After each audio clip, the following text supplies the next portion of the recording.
वंचित बहुजन आघाडी भारतीय जनता पक्षाची बी टीम आहे असा आरोप सातत्यानं काँग्रेस पक्षानं वंचित बहुजन आघाडीवर केला। तर काँग्रेस पक्ष हाच भाजपाची बी टीम आहे असा पलटवार वंचित बहुजन आघाडीच्या नेत्यांकडून केला गेला। परंतु वंचित बहुजन आघाडीने ज्यावेळी काँग्रेसच्या विरोधात आणि त्याचबरोबर विधानसभेच्या किंवा लोकसभेच्या निवडणुका लढवल्या अशा वेळी वंचितनं घेतलेल्या मतांमुळे काँग्रेस पक्षाला फटका बसला असा आरोप सातत्यानं काँग्रेस पक्षाकडून केला गेला। यावरती उपाय म्हणून काँग्रेस पक्षाच्या नेत्यांनी तत्कालीन काँग्रेस पक्षाच्या प्रदेशाध्यक्षांनी मग त्यामध्ये अशोक चव्हाण असतील, बाळासाहेब थोरात असतील यांनी प्रकाश आंबेडकर यांची भेट घेऊन निवडणुकांमध्ये युती करण्याचा प्रयत्न केला। परंतु जागा वाटपावरून आणि इतर कारणांवरून ही जी युती आहे ती युती फिसकटल्याचं, युतीची चर्चा फिसकटल्याचं पाहायला मिळालं। परंतु जे अशोक चव्हाण, जे बाळासाहेब थोरात यांना जमलेले नाही तेच करून दाखवलेले आहे काँग्रेसचे आताचे प्रदेश अध्यक्ष असणाऱ्या हर्षवर्धन सपकाळ यांनी।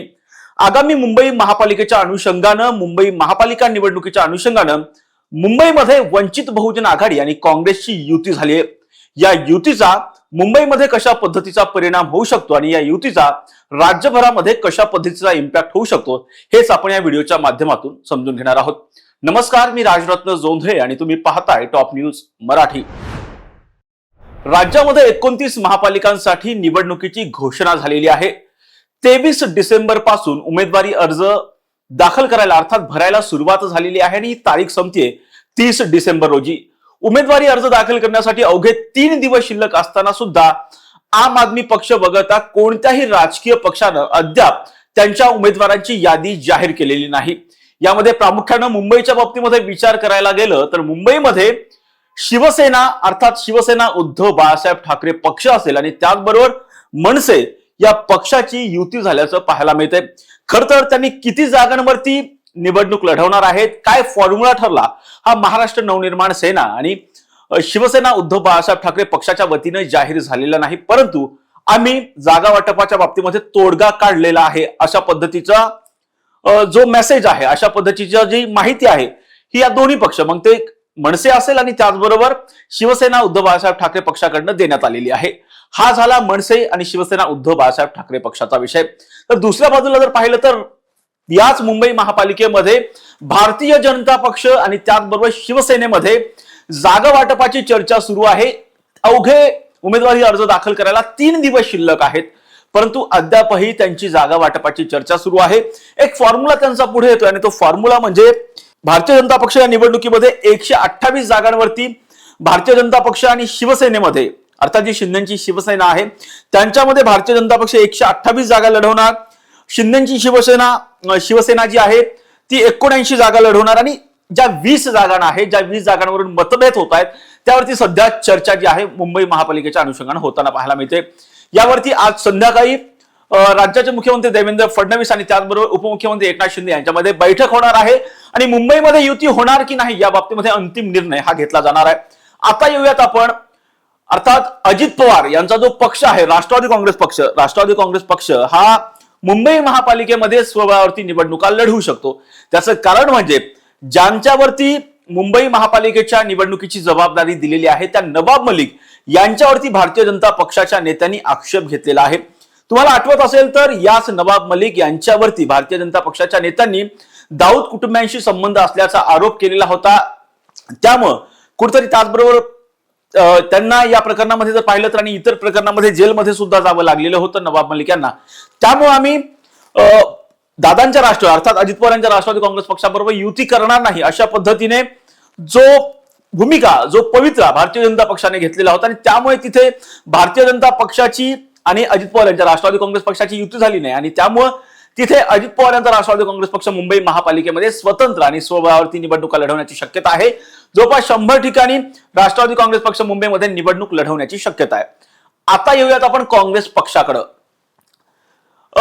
सातत्याने सांगितलं जात होतं की मुंबई महापालिकेमध्ये महायुती म्हणून निवडणुका लढवल्या जातील। त्यामध्ये शिवसेना उद्धव बाळासाहेब ठाकरे पक्ष असेल, शरद पवार यांचा राष्ट्रवादी काँग्रेस पक्ष असेल आणि त्याचबरोबर आताचा जो काँग्रेस पक्ष आहे असे 3 पक्ष मिळून महाविकास आघाडीच्या माध्यमातून मुंबई महापालिकेची निवडणूक लढवतील असं बोललं जात होतं। परंतु जी युती झालेली आहे शिवसेना उद्धव बाळासाहेब ठाकरे पक्षाची आणि महाराष्ट्र नवनिर्माण सेनेची, ही युती कुठेतरी काँग्रेस पक्षाला पटलेली नाही. ही आपल्या विचारधारेच्या विरोधात आहे आणि त्यामुळे काँग्रेस पक्षानं मुंबईमध्ये भूमिका घेतली की आम्ही मुंबई महापालिकेची निवडणूक ही स्वबळावरती लढणार आहोत. परंतु एका बाजूला त्यांनी भूमिका जाहीर केली. मुंबई काँग्रेसच्या ज्या अध्यक्ष आहेत खासदार वर्षा गायकवाड, त्यांनी हा पवित्रा घेतला. त्याचबरोबर त्याला दुजोरा दिला तो विजय वडेट्टीवार यांनी. आणि त्याचबरोबर जे नवनियुक्त प्रदेशाध्यक्ष आहेत त्यांनी विशेषतः जर पाहिलं तर काँग्रेस पक्षाच्या पक्षबांधणीकडे विशेषतः प्रामुख्याने लक्ष दिल्याचं पाहायला मिळते. त्यांनी या बाबतीमध्ये कुठे वंचित बहुजन आघाडीसोबत आपल्याला जाता येऊ शकतं का, या बाबतीमध्ये एका बाजूला चर्चा सुरू केली. असं वाटत होतं ज्या पद्धतीने प्रत्येक वेळा वंचितमध्ये आणि काँग्रेसमध्ये चर्चा होते, एकमेकांवरती आरोप प्रत्यारोप होतात आणि अखेर ही जी चर्चा आहे ती फिसकटते आणि त्यानंतर हे दोन्ही पक्ष स्वबळावरती निवडणुका लढवतात. हा इतिहास आहे. परंतु तसं मुंबई महापालिकेमध्ये झालेलं पाहायला मिळत नाही. कारण मुंबई महापालिकेच्या 227 वार्ड जे आहेत त्यामध्ये 62 जागांवरती वंचित बहुजन आघाडी निवडणूक लढवणार आहे. आणि त्याचबरोबर जर पाहिलं तर 60 जागांवरती त्यांचं एकमत झालेलं होतं. परंतु ज्या 2 जागा होत्या ज्या काँग्रेस पक्षाचे त्या ठिकाणी नगरसेवक होते त्या जागा वंचित बहुजन आघाडी मागत होता आणि त्यामुळे कुठेतरी त्यांच्यामध्ये तणाव निर्माण झाल्याचं पाहायला मिळालं होतं. आणि अखेर काँग्रेसने पुढाकार घेतला आणि त्या जागा सुद्धा प्रकाश आंबेडकर यांच्या वंचित बहुजन आघाडीला सोडल्याची माहिती आहे. आणि त्यामुळे कुठेतरी वंचित बहुजन आघाडी 62 जागा आणि त्याचबरोबर काँग्रेस पक्ष जो आहे तो इतर जागा लढवण्याची शक्यता. आणि त्याचबरोबर याच काँग्रेस त्याचबरोबर वंचित बहुजन आघाडी यांच्या साथीला आणखी एक पक्ष आलेला आहे, तो म्हणजे राष्ट्रीय समाज पक्ष, जो की महादेव जानकर यांचा पक्ष आहे. त्यांच्या पक्षाला सुद्धा 10 जागा ह्या दिल्या जाणार आहेत अशी माहिती आहे. आता याचा परिणाम राज्याच्या राजकारणामध्ये कसा होईल, तर राज्याच्या राजकारणामध्ये याचा परिणाम असा होणार आहे, कारण तुम्हाला आठवत असेल 2019 मध्ये ज्या लोकसभेच्या निवडणुका झालेल्या होत्या, या लोकसभेच्या निवडणुकीमध्ये प्रामुख्याने वंचित बहुजन आघाडीचा जो फटका होता तो काँग्रेस पक्षाला बसला. या निवडणुकीमध्ये वंचितच्या उमेदवारांनी घेतलेल्या मतांमुळे काँग्रेसच्या 2 माजी मुख्यमंत्र्यांचा पराभव झालेला होता. आणि ते माजी मुख्यमंत्री म्हणजे जे आता भारतीय जनता पक्षामध्ये आहेत, जे खासदार आहेत, त्या अशोक चव्हाण यांचा नांदेडमध्ये पराभव झाला आणि त्या ठिकाणी भारतीय जनता पक्ष अर्थात त्या ठिकाणी प्रतापराव पाटील चिखलीकर हे निवडून आल्याचं पाहायला मिळालेलं होतं. आणि त्याचबरोबर जर दुसऱ्या बाजूला जर पाहिलं तर सोलापूरमध्ये प्रकाश आंबेडकर हे निवडणुकीला उभे होते आणि त्या ठिकाणी जर पाहिलं तर तिथे सुद्धा जे माजी मुख्यमंत्री आहेत सुशील कुमार शिंदे यांचा पराभव झाल्याचं पाहायला मिळालं. अशा पद्धतीने महाराष्ट्रात मधील 8 जागांवरती वंचितचा इम्पॅक्ट पडलेला होता आणि त्यामुळे कुठेतरी काँग्रेस पक्षाच्या उमेदवारांचा पराभव झालेला होता. या पराभवामधून जे इतर प्रदेशाध्यक्षांना शिकता आलेलं नव्हतं ते हर्षवर्धन सप्पा यांनी शिकलं आणि त्यांनी आज वंचित बहुजन आघाडी बरोबर मतविभाजन होऊ नये.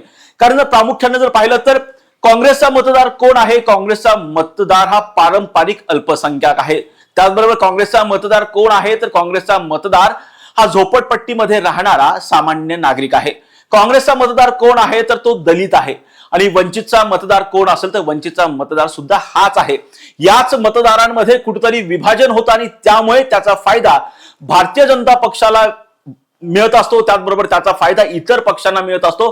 तो फायदा यावेळी होऊ नये यासाठी आता काँग्रेस पक्ष आणि वंचित बहुजन आघाडी यांनी मुंबई महापालिकेमध्ये एकत्र आलेले आहेत. आता त्याचबरोबर याचा आणखी काय फायदा होऊ शकतो यामध्ये हे सुद्धा आपण जे आहे ते समजावून घेऊयात. जर प्रामुख्याने जर पाहिलं तर प्रकाश आंबेडकर यांचा जो पक्ष आहे, ज्याचं प्रामुख्याने जर पाहिलं तर अकोला मध्ये त्यांची मोठ्या प्रमाणामध्ये ताकद आहे.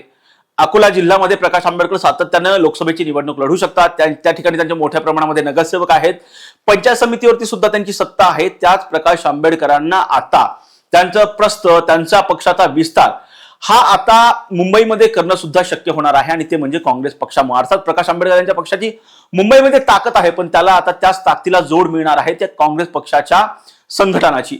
आणि त्यामुळे कुठेतरी वंचितला त्यांचा विस्तार मुंबईमध्ये करता येऊ शकतो. आणि त्याचबरोबर ही जी युती झाली आहे, जसं आता आज हर्षवर्धन सप्पा बोलताना असं म्हणाले आहेत की आम्ही नगर परिषद आणि नगरपालिकांमध्ये युती केलेली होती, आम्हाला सकारात्मक प्रतिसाद दिसलेला आहे आणि त्यामुळे आम्ही असा निर्णय घेतलेला आहे की आपण मुंबई महापालिकेमध्ये निवडणुका लढूयात, जेणेकरून त्याचा फायदा हा चांगल्या प्रमाणामध्ये वंचित बहुजन आघाडी असेल, त्याचबरोबर राष्ट्रीय समाज पक्ष आणि त्याचबरोबर काँग्रेस पक्षाला होऊ शकतो. त्याचबरोबर जर पाहिलं तर याआधी त्यांनी इतिहास सांगितला आणि तो इतिहास म्हणजे 1999 मध्ये काँग्रेस पक्षाची आणि प्रकाश आंबेडकर यांच्या भारिप बहुजन महासंघाची आघाडी झालेली होती आणि त्या आघाडीची आठवण करून दिली आणि आम्ही 25 वर्षांनंतर परत एकदा एकत्र येत आहोत आणि त्याचबरोबर आम्ही मुंबई महापालिकेमध्ये काँग्रेस पक्षाचा आणि वंचित बहुजन आघाडीचा महापौर बसवणार आहोत असं विधान सुद्धा त्यांनी केलेलं आहे. याचबरोबर त्यांच्या या भूमिकेचं स्वागत हे जे काँग्रेसचे माजी विरोधी पक्षनेते असणारे आणि आत्ताचे जे काँग्रेस पक्षाचे महत्वाचे नेते म्हणून ओळखले जातात त्या विजय वडेट्टीवार यांनी जे आहे त्यांच्या या भूमिकेचं स्वागत सुद्धा केल्याचं पाहायला मिळतंय. त्याचबरोबर जसं मी आता थोड्या पूर्वी सांगितलं की मतविभाजनाला कुठेतरी या दोन्ही वंचित आणि काँग्रेस एकत्र आल्यामुळे ब्रेक बसणार आहे आणि त्याचबरोबर हा जो एकत्र वोटर आहे जो वंचितचा आणि काँग्रेसचा वोटर जो आहे तो सारखाच असल्याचं पाहायला मिळतं. दलित असेल, बौद्ध असेल, ओबीसी असेल, हा जो मतदार आहे जो वंचितचा आहे त्याची मतं कुठेतरी काँग्रेस पक्षाला मिळतील आणि कुठेतरी दोन्ही पक्षांचा फायदा यामुळे जो आहे तो होऊ शकतो. त्याचबरोबर ही जी युती आहे, ही जी आघाडी आहे वंचित बहुजन आघाडी आणि काँग्रेसची, त्या आघाडीचा थेटपणे त्यांची लढत जी आहे ती भारतीय जनता पक्षासोबत लढत होऊ शकते आणि त्यांची थेट लढत जी आहे शिवसेना आणि मनसेसोबत त्यांची लढत होताना पाहायला मिळू शकते.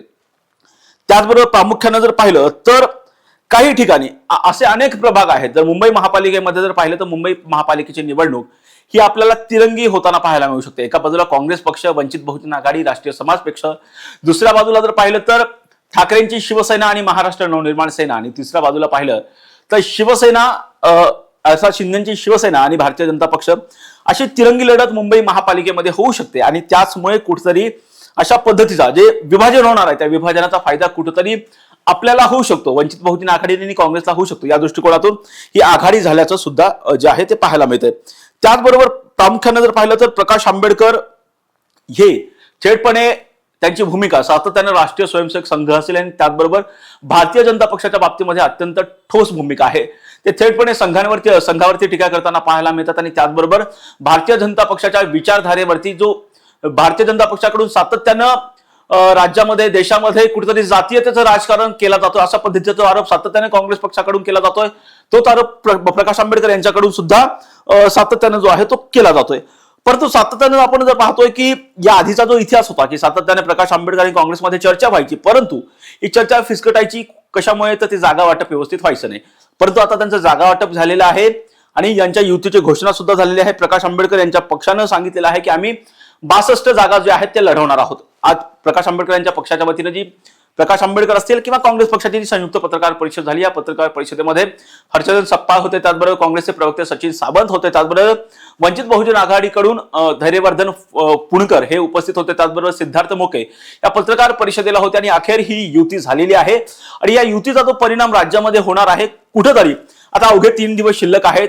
मुंबई महापालिकेमध्ये सुद्धा युती झालेली आहे आणि मतविभाजन होणे, विशेषतः जो मराठवाड्यामधला भाग आहे त्या ठिकाणी जर प्रामुख्याने जर पाहिलं तर नांदेड महानगरपालिका असेल, परभणी महानगरपालिका असेल, त्याचबरोबर छत्रपती संभाजीनगर महापालिका असेल, त्या ठिकाणी मोठ्या प्रमाणामध्ये जी आहे वंचित बहुजन आघाडीची ताकद आहे आणि त्या ताकदीला कुठेतरी काँग्रेस पक्षाची जर जोड मिळाली तर कुठेतरी वंचित बहुजन आघाडी आणि काँग्रेस पक्षाला फायदा होऊ शकतो. या दृष्टिकोनातून ही जी आघाडी झालेली आहे वंचित आणि काँग्रेसची ही अत्यंत महत्वाची समजली जाते मुंबई महापालिकेसाठी. याचा जो परिणाम आहे, जर अशाच पद्धतीची आघाडी जर इतर महापालिकांमध्ये झाल्यानंतर तर त्याचा सुद्धा निश्चित फायदा हा वंचित आणि काँग्रेस पक्षाला होऊ शकतो. या बाबतीमध्ये आगामी काळामध्ये काय काय होतं हे सगळंच पाहणं महत्वाचं असणार आहे. या प्रत्येक घटनेचे अपडेट आम्ही टॉप न्यूज मराठीच्या माध्यमातून देणारच आहोत. यासाठीच तुम्ही पाहत राहा टॉप न्यूज मराठी, आपला महाराष्ट्र, आपली बातमी. आता जोकासू STP या अत्याधुनिक जॅपनीज तंत्रज्ञानाने सुसज्ज, quick installation, energy efficient, noiseless blowers, low maintenance या आणि अशा वैशिष्ट्यांनी परिपूर्ण जोकासू STP तंत्रज्ञान प्रकल्प उभारणीपासून ते विक्री पश्चात समाधानकारक सेवा देणारी, भारताबरोबरच परदेशात देखील प्रकल्पांची यशस्वी उभारणी करणारी company Deccan water treatment private limited.